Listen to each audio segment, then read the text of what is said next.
to sort out a decision on mask wearing.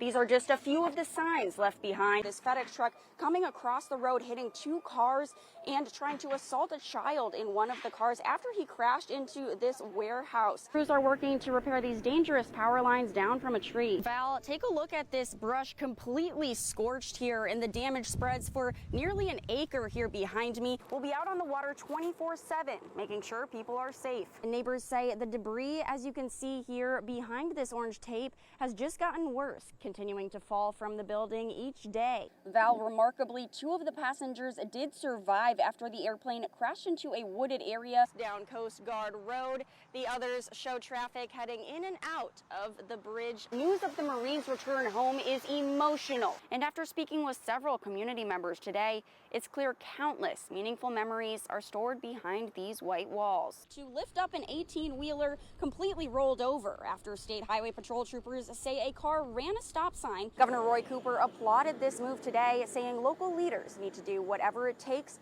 to get more in their community vaccinated. She is heartbroken and can't believe anyone would want to kill her brother. Now she's pleading with the community to help law enforcement track down the suspect. She says, "He's my only brother. I want nothing more than to find the suspect, the man, please."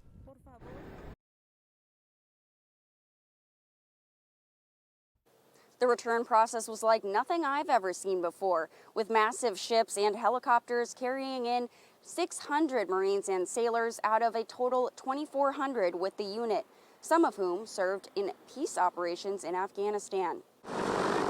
Returning from the sky and the sea, Marines and sailors' boots reach American soil for the first time in 7 months. Days like this are so important. It's with heavy hearts Captain Kelton Cochran and First Lieutenant Mark Andrees welcome home the final group of their fellow Marines with the 24th Marine Expeditionary Unit.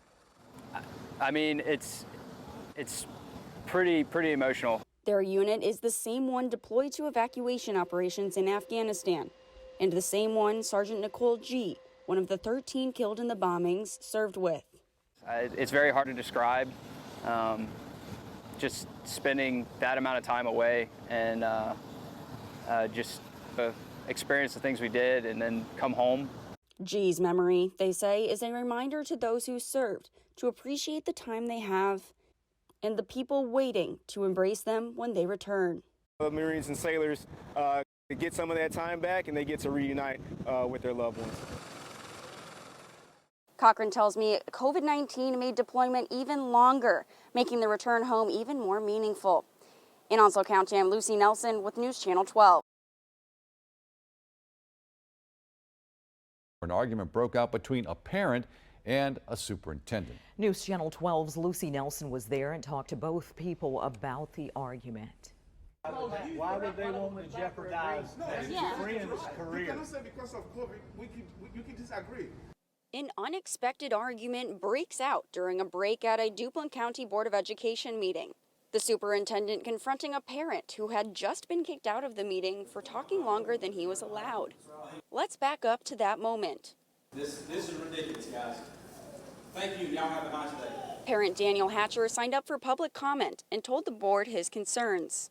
I know personally from several teachers that I know as personal friends that Dr. Obasahan bullies them, scares them to death to say anything about anything else that it does not agree with him.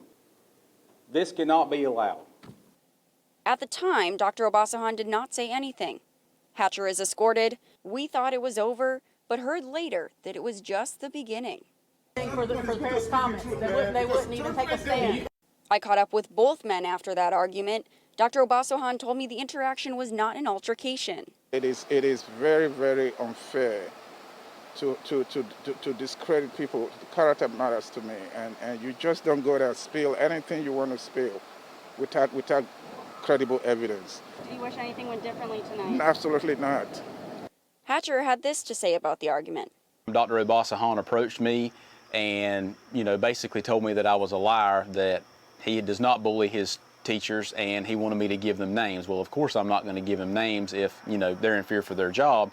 And that was basically it. And then he kind of went on the defense.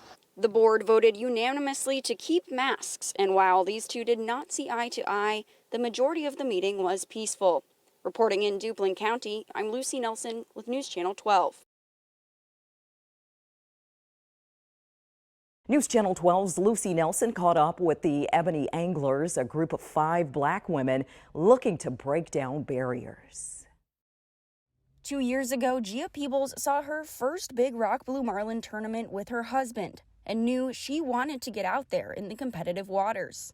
Being an avid fisherman, I was asking him, well, how does this work? How do you get in the tournament? So he explained it to me. You got to get a boat, you got to get a team. And so I'm like, okay, who's crazy enough to do it with me? And these ladies were. She recruited Bobbiette Palmer, Tiana Davis, Leslie Mousy, and Glenda Turner to form one of, if not the only, black women's competitive fishing teams in North Carolina. It's the reason why Gia was really motivated to start the team. Mousy says it feels incredible to be competing in an area that historically hasn't seen many groups like hers. As African Americans, we've always fished, for survival, just to put food on the table, but as a sport, maybe not so much. And so this was an opportunity just to bring some inclusion and representation to the sport and to really show folks that we can do anything. While the group obviously hopes to catch big fish and win competitions, they have another long-term goal in mind. Our mission is just to expose young people and children of color to this world, this outdoor lifestyle, and the world of fishing. They've started 2 nonprofits called Black Boys Boat and Black Girls Fish to educate and empower children to learn coping skills and find peace out on the water, just as they have. In Carteret County, I'm Lucy Nelson with News Channel 12.